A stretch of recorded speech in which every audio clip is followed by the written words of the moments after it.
ನಮಸ್ಕಾರ ಸ್ನೇಹಿತರೆ, ಇಟ್ಗೆ ಹೇಮಂತ್ ಯೂಟ್ಯೂಬ್ ಚಾನಲ್ಗೆ ನಿಮಗೆಲ್ಲ ಸ್ವಾಗತ. ನಾನು ನಿಮ್ಮ ಗೆಳೆಯ ಹೇಮಂತ್. JP ಚಳವಳಿಯ ಸ್ಫೂರ್ತಿಯಿಂದ ರಾಜಕಾರಣಕ್ಕೆ ಕಾಲಿಟ್ಟಂತಹ HD ದೇವೇಗೌಡರವರು ತದನಂತರ ರಾಜ್ಯದ ರಾಜಕಾರಣದಲ್ಲಿ ಜಾತ್ಯತೀತತೆಯ ಹೆಸರಿನಲ್ಲಿ ತನ್ನದೇ ಆದ ಒಂದು ಸಂಘಟನೆಯನ್ನು ಕಟ್ಟಿ ಜಾತ್ಯತೀತ ಜನತಾದಳ ಪಕ್ಷವನ್ನು ಸ್ಥಾಪನೆ ಮಾಡಿದಂಥವರು. ತನ್ನ ರಾಜಕೀಯ ಜೀವನದ ಉದ್ದಕ್ಕೂ BJPಯನ್ನು ಕೋಮುವಾದಿ ಎಂದರೆ ಜರಿತಾ ಬಂದಿದ್ದಂತಹ ದೇವೇಗೌಡ ಹಾಗೂ ಅವರ ಕುಟುಂಬಕ್ಕೆ ಪ್ರಪ್ರಥಮ ಬಾರಿಗೆ ಭಾರತೀಯ ಜನತಾ ಪಕ್ಷದೊಂದಿಗೆ ಸೇರಿಕೊಂಡು ಸರ್ಕಾರ ಮಾಡ್ತಕ್ಕಂಥ ಸಂದರ್ಭ ಬಂದಿದ್ದು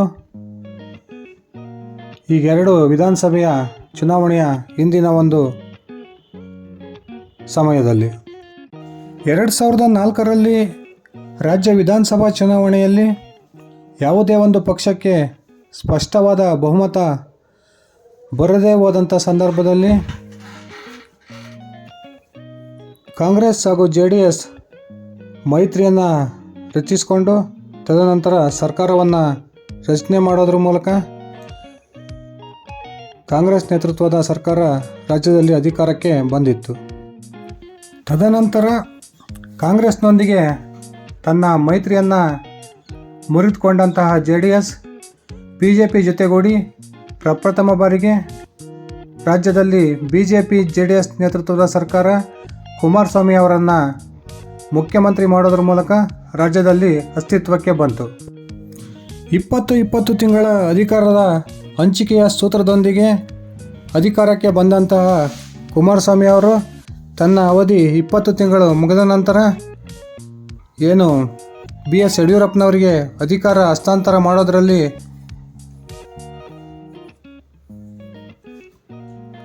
ಹಿಂದೇಟನ್ನು ಹಾಕಿದರು. ಆ ಸಂದರ್ಭದಲ್ಲಿ BJP JDS ಮೈತ್ರಿ ಮುರಿದು ಬಿದ್ದು ಎರಡೂ ಪಕ್ಷಗಳು ಪರಸ್ಪರ ಹಾವು ಮುಂಗುಸಿಯಂತೆ ಎದುರಾಳಿಗಳಾದವು ಅಂತಲೇ ಹೇಳ್ಬೋದು.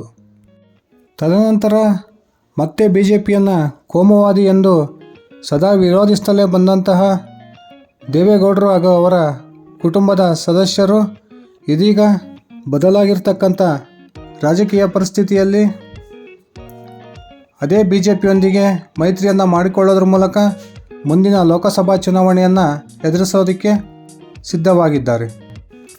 ಕಳೆದ ವಿಧಾನಸಭಾ ಚುನಾವಣೆಯಲ್ಲಿ ಕೇವಲ 19 ಸ್ಥಾನಗಳನ್ನು ಗೆಲ್ಲೋದ್ರ ಮೂಲಕ JDS ಪಕ್ಷ ಹಿಂದೆಂದೂ ಕಂಡು ಕೇಳರಿಯದಷ್ಟು ಅತ್ಯಂತ ಕಡಿಮೆ ಸ್ಥಾನಗಳನ್ನು ಗೆದ್ದು ತನ್ನ ಪಕ್ಷದ ಅಸ್ತಿತ್ವವನ್ನು ಉಳಿಸ್ಕೊಳ್ಳೋದಕ್ಕೆ ಹೋರಾಟ ಮಾಡ್ತಕ್ಕಂಥ ಪರಿಸ್ಥಿತಿಯನ್ನು ತಲುಪಿತ್ತೆ ಅಂತಲೇ ಹೇಳ್ಬೋದು ಸ್ನೇಹಿತರೆ.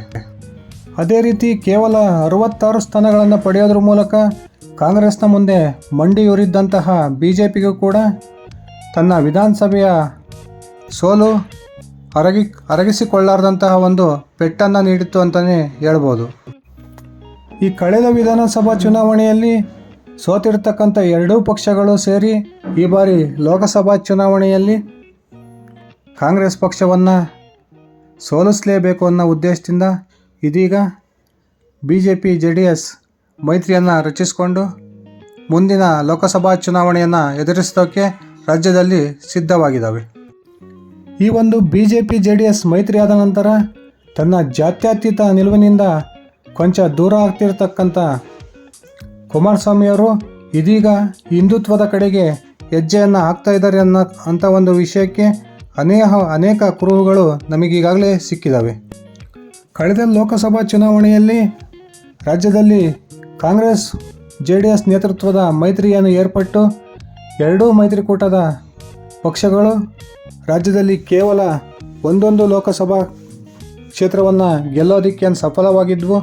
ಆ ರೀತಿಯ ಪರಿಸ್ಥಿತಿ ಈ ಬಾರಿ ಆಗೋದು ಬೇಡ ಅಂತಕ್ಕಂಥ ಒಂದು ಉದ್ದೇಶವನ್ನು ಇಟ್ಕೊಂಡು ಇದೀಗ BJP ಹಾಗೂ JDSನ ನಾಯಕರು ತಳಮಟ್ಟದಿಂದ ತಮ್ಮ ಎರಡೂ ಪಕ್ಷದ ಕಾರ್ಯಕರ್ತರ ಮನವೊಲಿಸ್ತಕ್ಕಂಥ ಕಾರ್ಯದಲ್ಲಿ ತೊಡಗಿಕೊಂಡಿದ್ದಾರೆ ಅಂತಲೇ ಹೇಳ್ಬೋದು. BJPಯ ರಾಜ್ಯಾಧ್ಯಕ್ಷರಾಗಿ BY ವಿಜೇಂದ್ರ ಅವರು ನೇಮಕಗೊಂಡ ನಂತರ ರಾಜ್ಯದ BJP ಹಿರಿಯ ನಾಯಕರು ಏನು ಅಸಮಾಧಾನವನ್ನು ಹೊರಹಾಕೋದ್ರ ಮೂಲಕ ಭಾರತೀಯ ಜನತಾ ಪಕ್ಷದಲ್ಲಿ ಭಿನ್ನಮತ ತಲೆದೋರಿತ್ತು. ಈ ಒಂದು ಭಿನ್ನಮತವನ್ನು ಶಮನ ಮಾಡೋದರಲ್ಲಿ HD ದೇವೇಗೌಡ ಹಾಗೂ ಕುಮಾರಸ್ವಾಮಿ ಅವರು ದೊಡ್ಡ ಒಂದು ಹೆಜ್ಜೆಯನ್ನು ಇಟ್ಟಿದ್ದಾರೆ ಅಂತಲೇ ಹೇಳ್ಬೋದು. ರಾಜ್ಯಾಧ್ಯಕ್ಷರಾಗಿ ವಿಜೇಂದ್ರ ಅವರು ನೇಮಕಗೊಂಡ ನಂತರ ಇನ್ನೇನು ತೀವ್ರ ಅಸಮಾಧಾನಗೊಂಡು ಪಕ್ಷವನ್ನು ತೊರೆದು ಕಾಂಗ್ರೆಸ್ಗೆ ಸೇರ್ಪಡೆಯಾಗ್ತಾರೆ ಅಂತಕ್ಕಂಥ ಮಾತುಗಳು ರಾಜ್ಯದ ರಾಜಕೀಯ ವಲಯದಲ್ಲಿ ಚಾಲನೆಯಲ್ಲಿದ್ದಂತಹ ವಿ ಸೋಮಣ್ಣವರನ್ನು ಕರೆದು ಅವರನ್ನು ಮಾತುಕತೆ ಆಡೋದ್ರ ಮೂಲಕ ಕುಮಾರಸ್ವಾಮಿ ಅವರು ಇದೀಗ ಸೋಮಣ್ಣನವರು BJPಯಲ್ಲೇ ಮುಂದುವರಿಯುವಂತೆ ಮಾಡೋದರಲ್ಲಿ ಯಶಸ್ವಿಯಾಗಿದ್ದಾರೆ ಅಂತಲೇ ಹೇಳ್ಬೋದು. ಇತ್ತೀಚಿನ ದಿನಗಳಲ್ಲಿ BJPಯ ಅನೇಕ ಮಾಜಿ ಸಚಿವರು ಹಾಗೆ ಲೋಕಸಭಾ ಸದಸ್ಯರುಗಳು HD ಕುಮಾರಸ್ವಾಮಿ ಅವರನ್ನು ಅವರದ ಬಿಡದಿಯ ತೋಟದ ಮನೆಯಲ್ಲಿ ಭೇಟಿ ಮಾಡೋದ್ರ ಮೂಲಕ ನಾನು ಹೇಳಿರ್ತಕ್ಕಂಥ BJPಯ ಶಕ್ತಿ ಕೇಂದ್ರವಾದ ಕುಮಾರಸ್ವಾಮಿ ಅಂತಕ್ಕಂಥ ಪ್ರಶ್ನೆಗೆ ಒಂದು ದಾಖಲೆಗಳನ್ನು ಕೊಟ್ಟಂತಾಗ್ತಾ ಇದೆ ಸ್ನೇಹಿತರೆ. ಕುಮಾರಸ್ವಾಮಿ ಅವರು ಮೈಸೂರು ಕೊಡಗು ಲೋಕಸಭಾ ಕ್ಷೇತ್ರದಿಂದ ಈ ಬಾರಿ ಚುನಾವಣೆಗೆ ಸ್ಪರ್ಧಿಸ್ಬೋದು ಅಂತಕ್ಕಂಥ ವದಂತಿ ಏನು ಹಬ್ಬಿತ್ತು.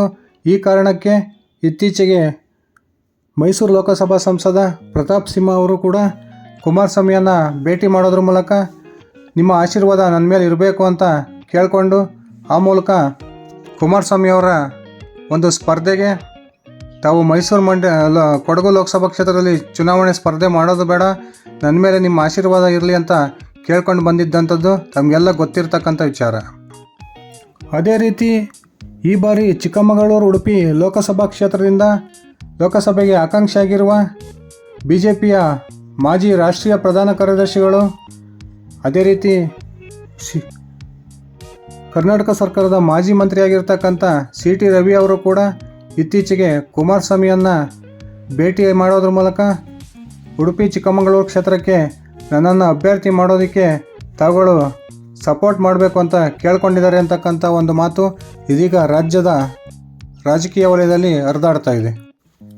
ಕಳೆದ ಬಾರಿ ಚಿಕ್ಕಬಳ್ಳಾಪುರ ಕ್ಷೇತ್ರದಿಂದ ಲೋಕಸಭಾ ಚುನಾವಣೆಗೆ ನಿಂತು ಸೋತಿದ್ದಂತಹ ಕುಮಾರಸ್ವಾಮಿ ಅವರನ್ನು ಇತ್ತೀಚೆಗೆ ಚಿಕ್ಕಬಳ್ಳಾಪುರ ಕ್ಷೇತ್ರದ ಮಾಜಿ ಶಾಸಕ ಹಾಗೂ ಕರ್ನಾಟಕ ಸರ್ಕಾರದ ಮಾಜಿ ಸಚಿವರಾದ ಡಾಕ್ಟರ್ D ಸುಧಾಕರ್ ಅವರು ಭೇಟಿ ಮಾಡೋದ್ರ ಮೂಲಕ ತಮಗೂ ಕೂಡ ಈ ಬಾರಿ ಚಿಕ್ಕಬಳ್ಳಾಪುರ ಲೋಕಸಭಾ ಕ್ಷೇತ್ರದಿಂದ ನಾನು ಸ್ಪರ್ಧೆ ಮಾಡಬೇಕು ಅನ್ನೋ ಆಸೆಯನ್ನು ಹೊಂದಿದ್ದೀನಿ, ತಾವು ದಯವಿಟ್ಟು ನನಗೆ ಬೆಂಬಲವನ್ನು ಕೊಡಬೇಕು ಅಂತ ಕೇಳ್ಕೊಂಡಿದ್ದಾರೆ ಅಂತಕ್ಕಂಥ ಮಾತು ಇದೀಗ ರಾಜ್ಯದ ರಾಜಕೀಯ ಪಡಸಲೆಯಲ್ಲಿ ಕೇಳಿಬರ್ತಾ ಇದೆ.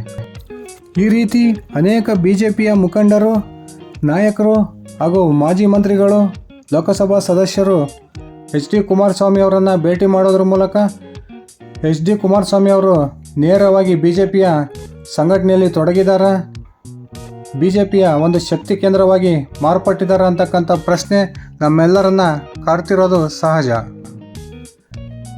BJP-JDS ಮೈತ್ರಿ ಈ ಬಾರಿ ಯಶಸ್ವಿ ಆಗಲೇಬೇಕು ಎಂದು ಪಣ ತೊಟ್ಟಿರ್ತಕ್ಕಂಥ ಎರಡೂ ಪಕ್ಷದ ನಾಯಕರು ಹಿಂದೆಂದೂ ಕಂಡು ಕೇಳರಿಯದಂತಹ ಒಂದು ಉತ್ತಮವಾದ ಸಮನ್ವಯತೆಯನ್ನು ಕಾಪಾಡಿಕೊಂಡು ಹೋಗ್ತಾ ಇದ್ದಾರೆ ಅಂತಲೇ ಹೇಳ್ಬೋದು. ಇದೆಲ್ಲ ಬೆಳವಣಿಗೆಗಳಿಂದ HD ಕುಮಾರಸ್ವಾಮಿ ಅವರು BJPಯ ಶಕ್ತಿ ಕೇಂದ್ರವಾದ್ರ ಅಂತಕ್ಕಂಥ ಪ್ರಶ್ನೆಗೆ ಈಗೊಂದು ಸ್ಪಷ್ಟವಾದ ನಿದರ್ಶನಗಳು ಸಿಗ್ತಾ ಇದ್ದಾವೆ ಅಂತಲೇ ಹೇಳ್ಬೋದು ಸ್ನೇಹಿತರೆ. ಇದಿಷ್ಟಾಗಿತ್ತು ಇವತ್ತಿನ ನನ್ನ ವಿಡಿಯೋ.